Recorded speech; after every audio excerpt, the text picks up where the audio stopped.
જે પ્રભુ આપણા માટે પ્રાદુર્ભાવ ગ્રહણ કરી સમગ્ર લીલા પરિકરને પ્રકટ કરી અને સકલ જીવોને પ્રભુ પોતાનો ભજનાનંદનો દાન કરે છે. સ્વયં શ્રી મહાપ્રભુજી આપણા માટે પ્રકટ થયા, શ્રી ગુસાઈજી પ્રકટ થયા, આ ભક્તિ માર્ગ પ્રકટ કરાવ્યો આપણા માટે. અને આપણે બધાથી દૂર છીએ. એનું કારણ એ છે કે દૂરી તો આપણા અંતઃકરણમાં છે. જ્યાં સુધી દૂરિતોનો ક્ષય ન થાય ત્યાં સુધી ભગવત પ્રાપ્તિ ન થઈ શકે. તો એવા અપરાધોને કેમ દૂર કરી શકાય, એવા પાપોને કેમ દૂર કરી શકાય? તો શ્રી યમુનાષ્ટકમનો જો પાઠ કરો, નિત્ય પાઠ કરો, તો અંતઃકરણમાં રહેલા એ સર્વ દોષોનો શમન થઈ જાય, સર્વ દોષોનો નાશ થઈ જાય. આ શ્રી યમુનાજીનું મહાત્મ્ય છે. યમુને મહારાણી કી જય. ભવતી વૈ મુકુંદે રતિઃ.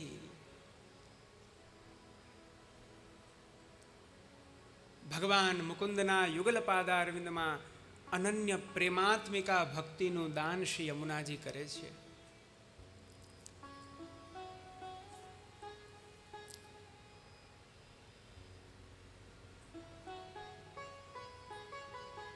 જુઓ, રતિ એટલે પ્રેમ, ભાવ. ભાગવતની અંદર એનો ક્રમ બતાવવામાં આવ્યો. શ્રદ્ધા રતિર ભક્તિર અનુક્રમિષ્યતિ. અંતઃકરણમાં રતિ ક્યારે પ્રકટ થાય? જ્યારે સૌથી પહેલા શ્રદ્ધા હોય. તે શ્રદ્ધાથી પ્રેમ પ્રકટ થાય છે અને પ્રેમથી ભક્તિ પ્રકટ થાય છે. ભગવાન મુકુંદમાં અનન્ય પ્રેમ શ્રી યમુનાજી દાન કરે છે.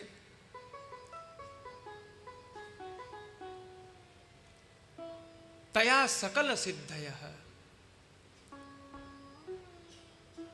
જીવને તે રતિનું, તયા એટલે કે તે રત્યા, તે રતિ દ્વારા, ભગવાનમાં જે રતિ થઈ છે તે રતિ દ્વારા જીવને શ્રી યમુનાજી સકલ સિદ્ધિનું દાન પ્રદાન કરે છે, સકલ સિદ્ધિની પ્રાપ્તિ કરાવે છે. અહીંયા સકલ સિદ્ધિ એટલે ભગવત સેવોપયોગી સિદ્ધિ. તે ભગવત સેવોપયોગી સિદ્ધિનું દાન શ્રી યમુનાજી કરે છે.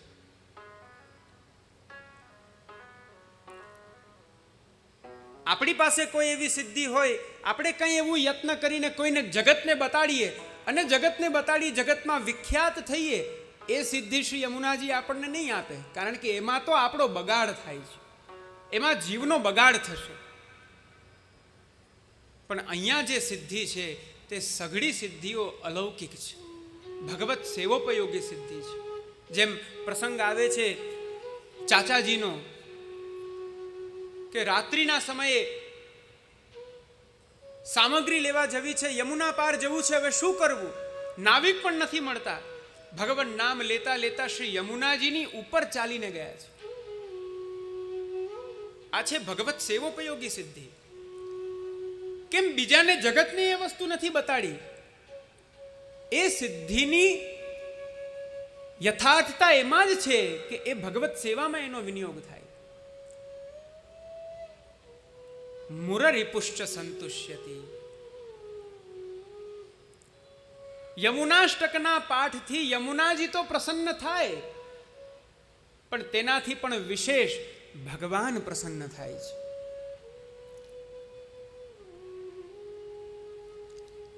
પ્રભુને પ્રસન્ન કરવા એ બહુ કઠિન છે.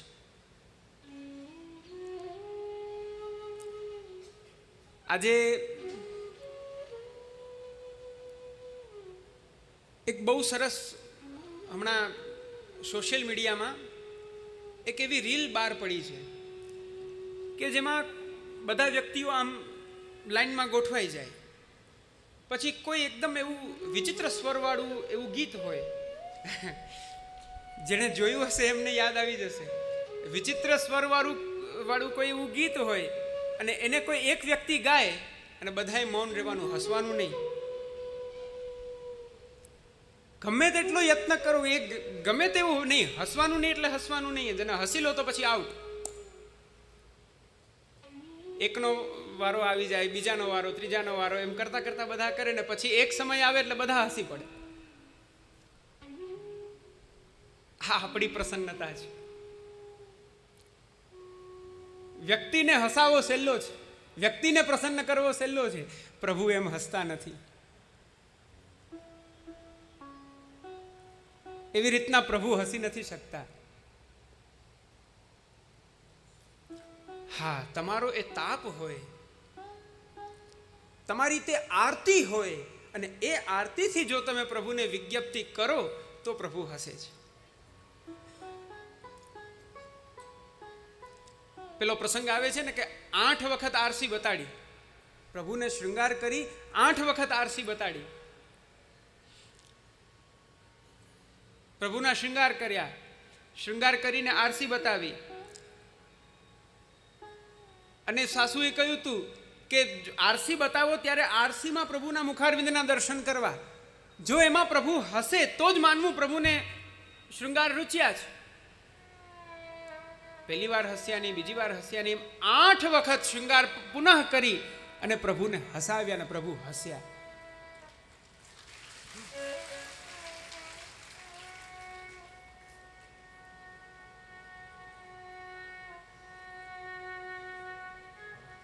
પ્રભુને પ્રસન્ન કરવા બહુ કઠિન છે. નારાધનાય હિ ભવંતી પરસ્ય પુંસો ભક્ત્યા તુતોષ ભગવાન ગજયુથપાય. કોઈ એવો વિચાર કરે, અરે હું મારા વૈભવથી પ્રભુને પ્રસન્ન કરી લઉં, વાત ખોટી. ના થાય પ્રભુ પ્રસન્ન. મારા બધા જ સ્વજનોને એકત્રિત કરી ભગવાન નામ સંકીર્તન કરતા કરતા હું પ્રભુને પ્રસન્ન કરી લઉં, પ્રભુ ના થાય પ્રસન્ન. મન્યે ધનાભિજન રૂપ તપઃશ્રુતૌજસ તેજ પ્રભાવ બલ પૌરુષ બુદ્ધિ યોગા. પ્રહલાદજીએ કીધું, ધનથી પ્રસન્ન નહીં થાય, સ્વજન આદિથી પ્રભુ પ્રસન્ન નહીં થાય, રૂપથી પ્રભુ પ્રસન્ન ન થાય, તપથી પ્રભુ પ્રસન્ન ન થાય, બલથી પ્રભુ પ્રસન્ન ન થાય, તેજથી પ્રભુ પ્રસન્ન ન થાય, પ્રભાવથી પ્રભુ પ્રસન્ન ન થાય.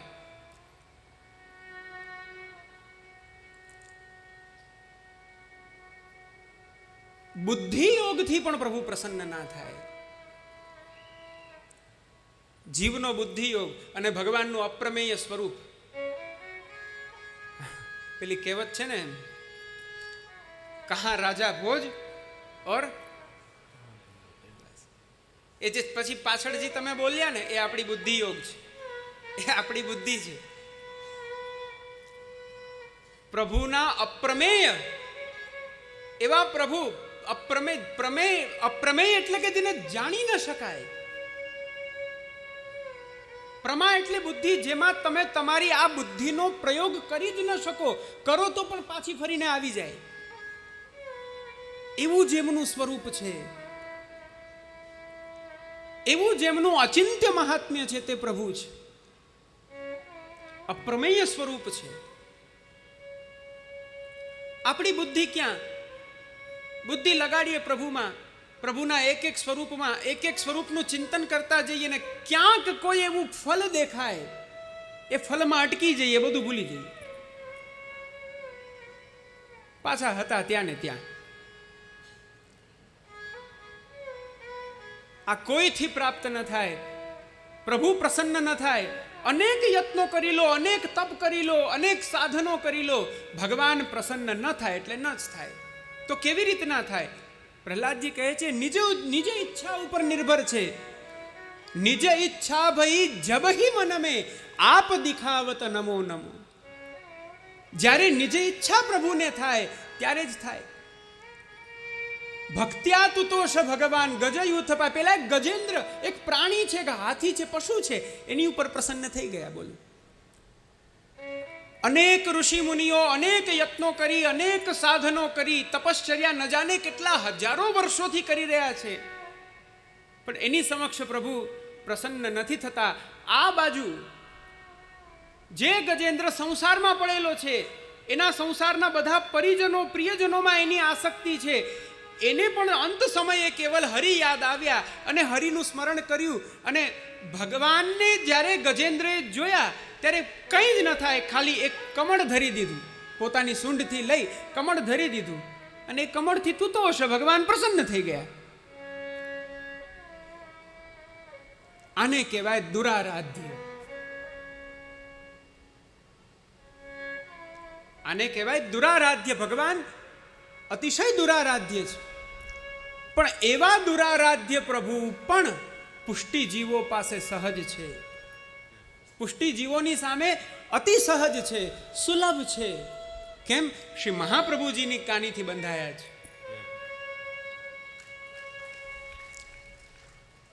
આપ જેનો હાથ મને મારા હાથમાં સોંપશો, એ જીવનો હું કદી ત્યાગ નહીં કરું. આપ જે જીવને માથે મને પધરાવી આપશો, હું એ જીવના ઉદ્ધારનું સ્વરૂપ બનીને પધારીશ. આપની કાનીથી એ જીવ મને એક મિશ્રીની ટૂંક પણ જો ધરશે, તો હું એનું સર્વસ્વ માનીને અરોગીશ.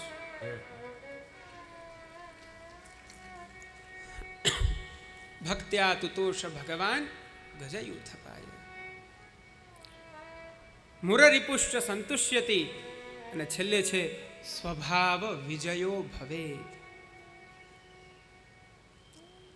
આ સૌથી મોટી વસ્તુ, સૌથી મહત્વની વસ્તુ, વ્યક્તિના પોતાના સ્વભાવ ઉપર વ્યક્તિનો વિજય થવો.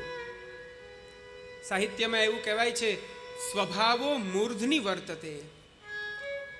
સ્વભાવ છે ને એ ક્યાં ચડીને બેસે ખબર છે? અહીંયા. મૂર્ધની એટલે અહીંયા, અહીંયા ચડીને બેઠો હોય.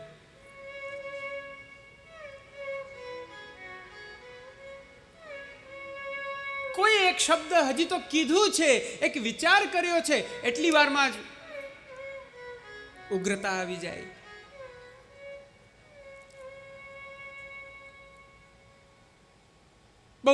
એક બહુ સહજ અને સહેલું એકદમ સરળ ઉદાહરણ આપું. આપ બધા પુરુષો બધા નિત્ય વ્યવસાયમાં જાઓ છો, આપનો વ્યવસાય કરો છો, સવારથી રાત સુધી. એક દિવસમાં તમે જે અનુમાન કરીને જે ધાર્યું હતું, એમાંથી એક પણ કામ ન થયું હોય, એ દિવસે આપ સૌ ઘરે જઈ રાત્રિના ભોજન કરવાને માટે આપ સૌ બેઠ્યા હો, થાળી મુકાઈ ગઈ હોય, અને પીરસવામાં જો થોડી વાર લાગી જાય તો શું થાય છે? હવે એ હું તમને નહીં પૂછું, એ હું આ બાજુ પૂછું છું. કારણ કે આ એક દૃષ્ટાંતમાં બંનેનો અનુભવ સ્પષ્ટ થઈ જશે. શું કરશો તમે? ખાલી 5 મિનિટનો વિલંબ થાય છે. પાછું તે દિવસે જ એ વસ્તુ અનુભવાય કે આજે આમાં નમક વધારે છે, આજે આમાં ખાંડ વધી ગઈ છે, અરે આ કાચું રહી ગયું છે, આ તો બળી ગયું છે. એ પાછું તે દિવસે જ અનુભવાય. કેમ? આ સ્વભાવ છે.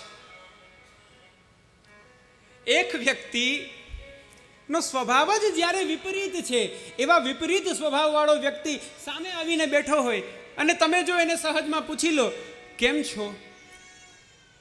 તરત કેમ તમને બીમાર લાગીએ છીએ?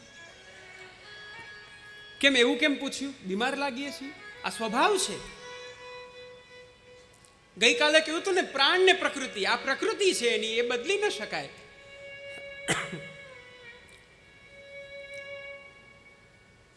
એવા દુસ્ત્યજ સ્વભાવનું પણ પરાવર્તન એ શ્રી યમુનાજી કરે છે. મૂઢ એવો જીવ પણ શ્રી યમુનાજીનો આશ્રય ગ્રહણ કરે, શ્રી યમુનાજીનું શરણ માત્ર ગ્રહણ કરે, એ આશ્રય માત્રથી, શરણ માત્રથી એ મૂઢ થયેલો જીવ ભગવદીયત્વને પ્રાપ્ત કરે છે. આ શ્રી યમુનાજીનું સ્વરૂપ છે. હવે જો વાત નીકળી તો કહું, છેલ્લે દિવસે સમય રહેશે કે નહીં એ મને ખબર નથી, પણ અત્યારના જ કહી દઉં. વાત નીકળી તો કેવલ જીવના સ્વભાવને બદલવું એટલું જ નહીં, શ્રી યમુનાજી તો પ્રભુના સ્વભાવને પણ બદલી દે છે.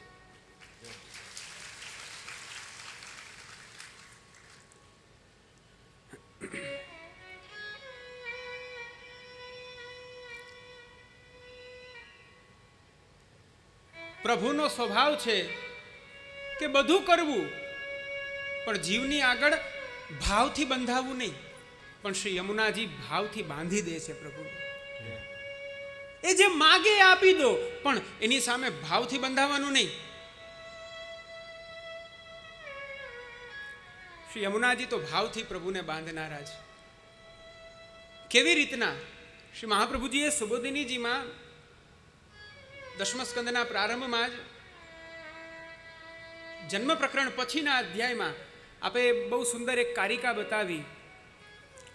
ભગવાન જીવ માટે જ્યારે જીવ પોતાનો જુઓ, અહીંથી પુષ્ટિ માર્ગ પ્રારંભ થાય છે, અહીંથી પુષ્ટિ ભક્તિનો પ્રારંભ થાય છે. કેવી રીતના? જીવ જ્યારે પોતાનો સ્વભાવ બદલવા સમર્થ નથી થતો, ત્યારે ભગવાન કહે છે કોઈ વાંધો નહીં, તું તારો સ્વભાવ ન બદલાવ, હું મારો સ્વભાવ બદલી લઉં છું. આનું નામ પુષ્ટિ, આનું નામ પોષણ, આનું નામ અનુગ્રહ, આનું નામ કૃપા.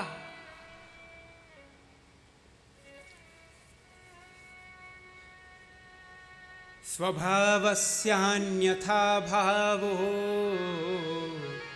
ન વૈ શક્યં કથંચન અતસ્ત્રિવિધ જીવેષુ ત્રિવિધા ભગવત કૃતિ.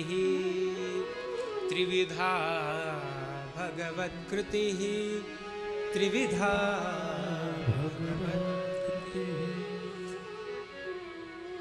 સ્વભાવનો અન્યથા ભાવ એ શક્ય જ નથી, અર્થાત સ્વભાવનું પરિવર્તન એ શક્ય જ નથી. તો હવે શું કરવું? ભગવાને વિચાર કર્યો 3 પ્રકારના જીવ છે. પ્રકૃતિના 3 ગુણના આધારે 3 પ્રકારના જીવ છે. તો તે જેવા છે હું તેવો થઈ જાઉં, તેવી લીલાને પ્રકટ કરી દઉં. હવે જુઓ, અહીંયા પણ પ્રભુનું કર્તુમ અકર્તુમ અન્યથા કર્તુમ સામર્થ્ય વિદ્યમાન છે.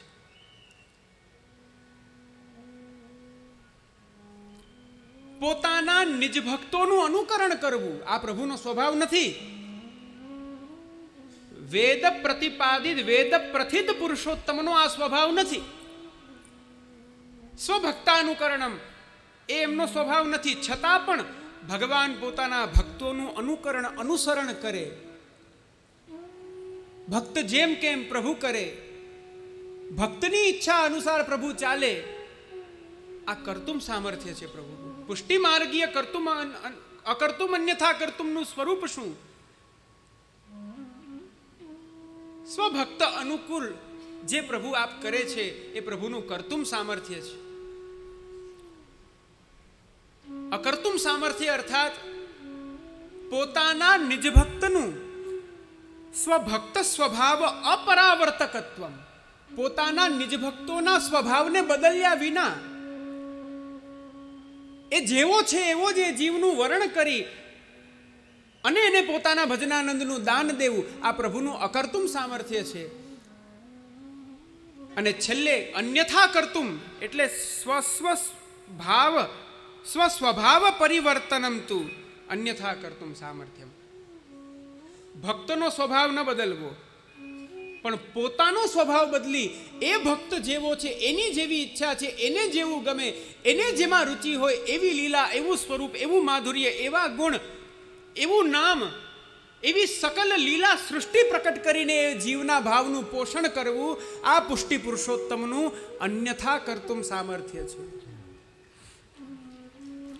શ્રી યમુનાજી કૃપા કરે તો જીવનો સ્વભાવ પરિવર્તિત થઈ જાય છે. આ યમુનાષ્ટક છે. શ્રી યમુનાજી આ પ્રકારે પોતાના આશ્રિત જીવોને અષ્ટવિધ ઐશ્વર્યનું દાન કરે છે. આ અષ્ટવિધ ઐશ્વર્ય એટલે તે ઐશ્વર્ય જે ભગવદ્ ગીતામાં ભગવાને અર્જુનની સામે પ્રકટ કર્યું.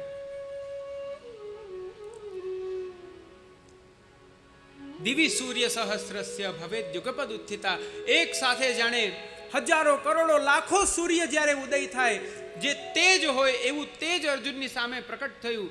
જ્યાં સહસ્ર મસ્તક છે, સહસ્ર નેત્ર છે, સહસ્ત્ર નાસિકાઓ છે, સહસ્ત્ર મુખારવિંદ છે, સહસ્ત્ર હસ્ત છે, સહસ્ત્ર પાદ છે.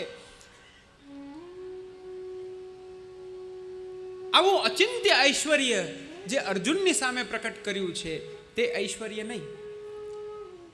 અચ્છા, ભૌતિક જગતની અંદર વાત કરો તો જે વ્યક્તિ સમૃદ્ધિમાન હોય એ વ્યક્તિ ઐશ્વર્યશાળી કહેવાય છે.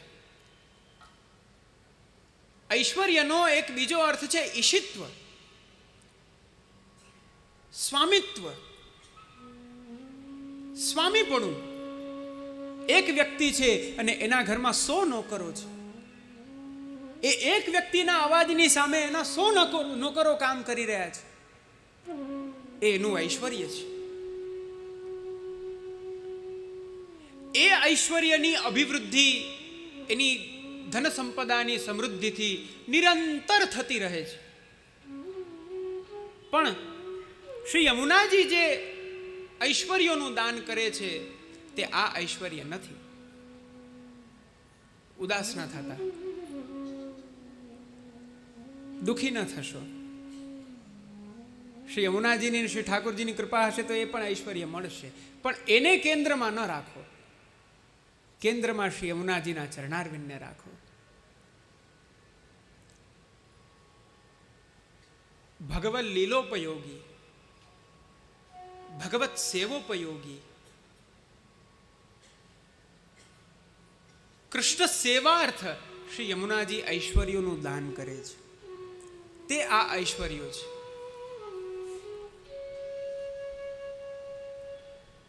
ઐશ્વર્યની પ્રાપ્તિ ધનથી થાય છે. જ્યાં ધનનો ભંડાર હોય, જ્યાં ધનનો સમૂહ હોય, જેની પાસે અનેક નિધિઓ છે તે ઐશ્વર્યશાળી કહેવાય. પણ જેની પાસે કાંઈ જ નથી, પણ શ્રી યમુનાજી જેવી નિધિ જેની પાસે છે, શ્રી યમુનાજી જેવું અલૌકિક ધન જેની પાસે છે, એની પાસે કંઈ ન હોવા છતાં પણ એ પરમ ઐશ્વર્યથી યુક્ત છે. એટલા માટે જ આપણે ત્યાં કહેવાયું, ધન્ય શ્રી યમુને નિધિ દેનહારી. શ્રી યમુનાજી એક તો નિધિ છે. નિધિ એટલે ભંડાર, ધન. શ્રી યમુનાજી એક તો સ્વયં પોતે નિધિ છે. અને એવા નિધિ, એવા શ્રી યમુનાજી, જે શ્રી યમુનાજીના નિધિ છે એ નિધિને દાન કરી જીવના અંતઃકરણના સર્વ દોષોને ધોઈ, એટલું જ નહીં, એ જીવને પરબ્રહ્મ પૂર્ણ પુરુષોત્તમ શ્રી કૃષ્ણચંદ્રના યુગલ પાદારવિંદની અંદર સોંપનારા શ્રી યમુનાજી છે. એટલે મેં પૂર્વમાં કહ્યું ને, શ્રી યમુનાજી પોતે તો આપણા નિધિ છે જ. એવા આપણા સર્વસ્વ એવા નિધિ શ્રી યમુનાજી જ્યારે પ્રસન્ન થાય ત્યારે એમના જે નિધિ, એમના જે પ્રાણપતિ શ્રી કૃષ્ણચંદ્ર છે એનું દાન કરી દે છે. આગળ વર્ણન આવે છે, जिनको संदेह करो बात चित में धरो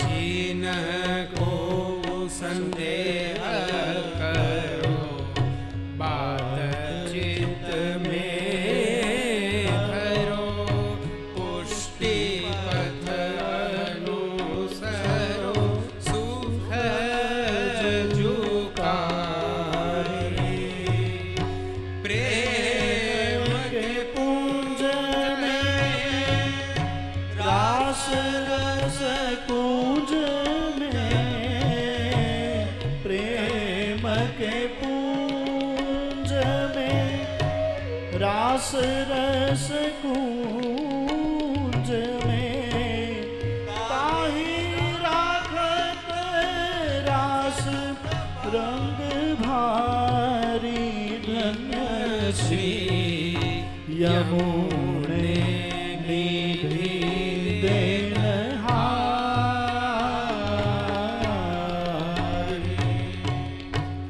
प्रेम के पुंज में रास रस कुंज में ताही राखत रस रंग भारी। પ્રેમના પુંજ, પ્રેમનો સમૂહ એવા ભગવાનના અલૌકિક ભજનાનંદનું દાન શ્રી યમુનાજી કરે છે. યમુનાષ્ટકના પાઠથી જીવને આ ફલની પ્રાપ્તિ થાય.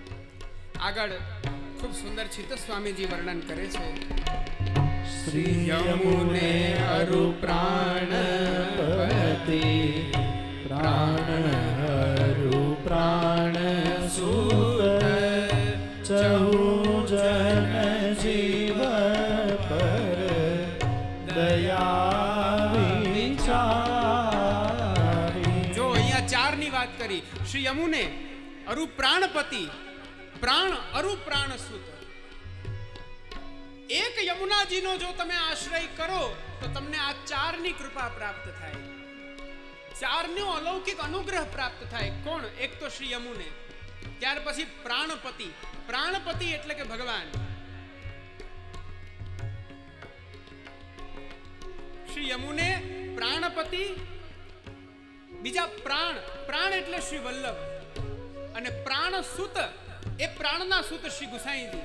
આ ચારની કૃપા, કૃપા પ્રસાદ, કૃપા સૌભાગ્ય એ એકમાત્ર શ્રી યમુનાજીના શરણ લેવાથી પ્રાપ્ત થાય. શ્રી પ્રભુને પ્યારા શ્રી યમુનાજીના લાડીલા એવા રસિક સત્સંગી વૈષ્ણવોને જય શ્રી કૃષ્ણ. જે શ્રીના આ વચનામૃત તમને ગમ્યા હોય તો આ વિડીયોને લાઈક કરજો, શેર કરજો અને કમેન્ટ બોક્સમાં જય શ્રી કૃષ્ણ જરૂર લખજો. અને અમારી ચેનલ શ્રી વલ્લભને સબસ્ક્રાઈબ કરવાનું ભૂલશો નહીં. જય શ્રી કૃષ્ણ.